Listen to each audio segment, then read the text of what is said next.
दोस्तों, एक बात मैं कहना चाहता हूँ। आपको अच्छा लगे या बुरा, लेकिन मैं कहूँगा।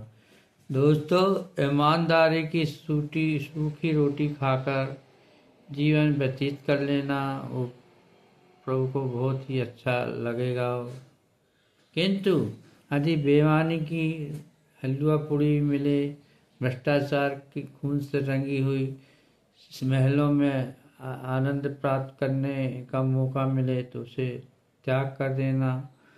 क्योंकि बेईमानी की हलवा पूड़ी, भ्रष्टाचार की हलवा पूड़ी खाने से अच्छा आप ईमानदारी की सूखी रोटी खा लीजिए, वो अच्छा। क्योंकि भ्रष्टाचार, बेईमानी, तामसिक वृत्ति सब नरक के द्वार हैं। आपको ले जाकर एक ऐसे दलदल में गिरा देंगे जहाँ से उबरना बहुत ही मुश्किल है, और ईश्वर भी फिर आपका साथ नहीं देगा।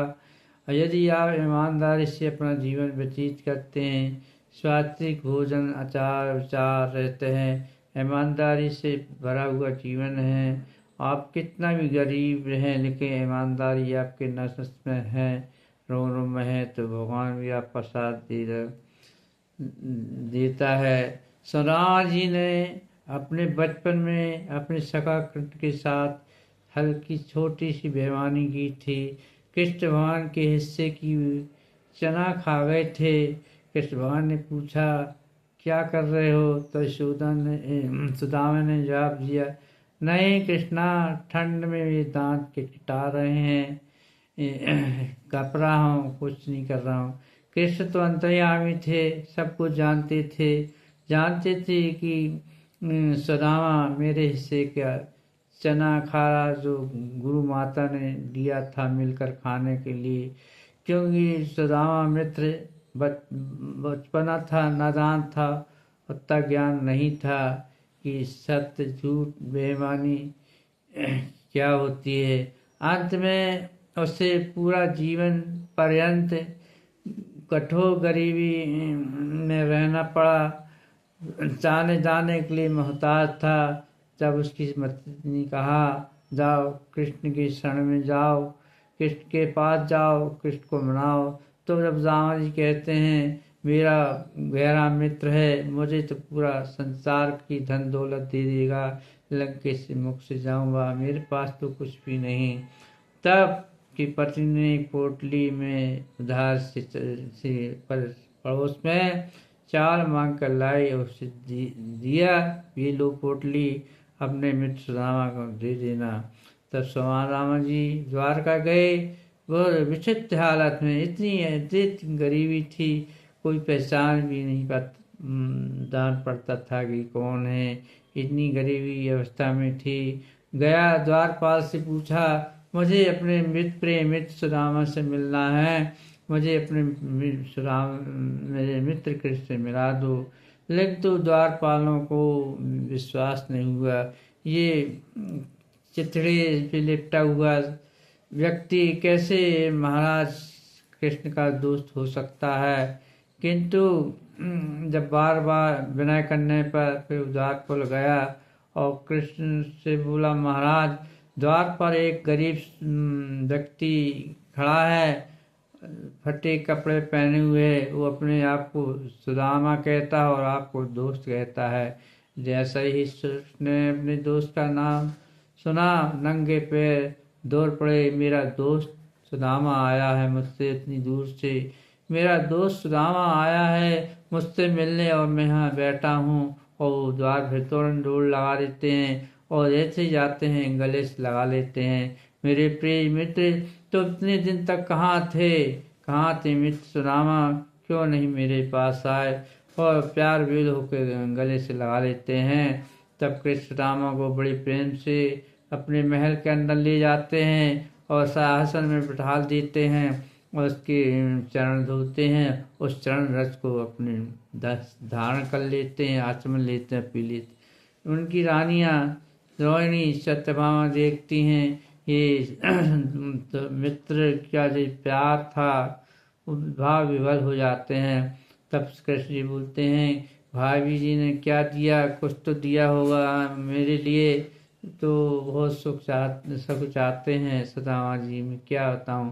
कृष्ण जी देख लेते हैं कि सुदामा कुछ छुपा रहे हैं, तो सुदामा उस पोटली, कृष्ण उस पोटली को छीन लेके और खाने लगते हैं। जैसे तीसरी मुट्ठी खाते हैं तो गांधी हाथ पकड़ लेते हैं, भगवान ये क्या कर रहे हैं, आप समस्त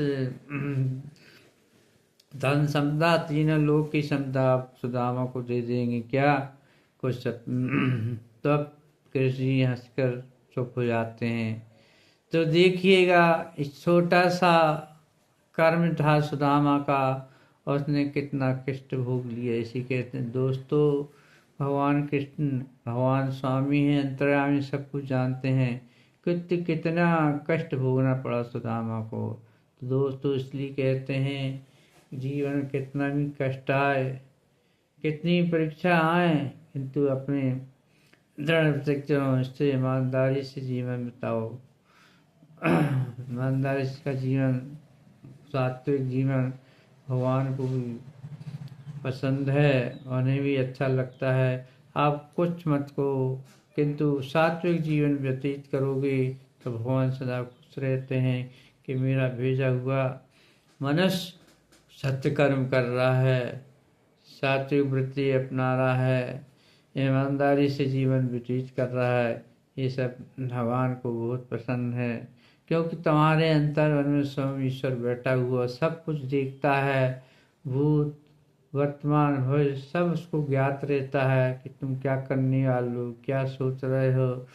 ये मत सोचिए कि हम पर्दे के पीछे कुछ भी कर लें तो भगवान को ज्ञात नहीं होगा, ऐसा नहीं। भगवान अंतर्यामी सब कुछ जानते हैं, सब कुछ तुम्हारे मन में, क्योंकि उसी के बनाए हुए हम अंश हैं। ईश्वर का ही अंश आपके अंदर है, तो अपने अंश को क्यों नहीं पहचानेगा। क्योंकि अंत समय में ये अंश जाकर भगवान के चरणों में विलीन हो जाता है। जहाँ से आए थे वहीं चले जाते हैं, फिर जाते हैं, फिर जीवन चक्र चलता रहता है। तो दोस्तों आप सब तो भी अच्छा जीवन व्यतीत करेंगे, ईमानदारी का जीवन व्यतीत करेंगे, बेईमानी से दूर भागेंगे, सात्विक वृत्ति अपनाएंगे, तो आपका परिवार भी सुखमय होगा। कष्ट आते हैं, परीक्षा लेते हैं भगवान कि अपना कितना कष्ट भोग सकते हैं, कितना आपका संग भगवान के प्रति मोह है, श्रद्धा है, भगवान के प्रति क्या आप आशाएं करते हैं। भगवान तो अंतर्यामी सब कुछ जानते हैं। अतः दोस्तों सारा जीवन हम ईमानदारी से गुजारा करें, क्यों ना कितनी विपदा आए उसको सहन करते हुए जब हम जीवन व्यतीत करेंगे तो एक समय ऐसा आएगा कि हमारे भाग के दरवाजे अपने आप खुल जाते हैं और सुखों की आनंद की वर्षा होने लगती है। मन खुश हो जाता है। जब भगवान की कृपा बरसती है तो चारों सर्वत्र खुशियाँ ही खुशियाँ नज़र आती हैं, और जो कष्ट हमने भोगा था वो कष्ट सुख में बदल जाता। कहते हैं संसार में, जीवन में सुख दुख धूप छाँव की तरह होता है, इसलिए हमें सहनशीलता से काम लेना चाहिए। हमें कभी भी घबराना नहीं चाहिए, क्योंकि ये पूरा जीवन भगवान का दिया हुआ जीवन है। वो अपन कर्म अच्छे करते हैं तो कर्म का फल भी अच्छा मिलता है। देर से सही लेकिन कर्म का फल अच्छा मिलता है। दोस्तों तो बताइए आज के ये मेरा विचार आपको कैसा लगा।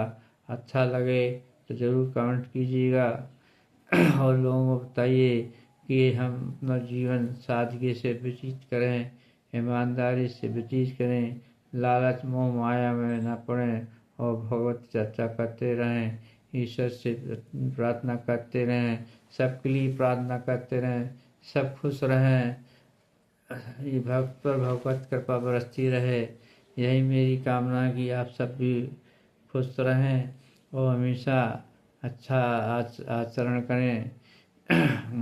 तो राधे राधे दोस्तों।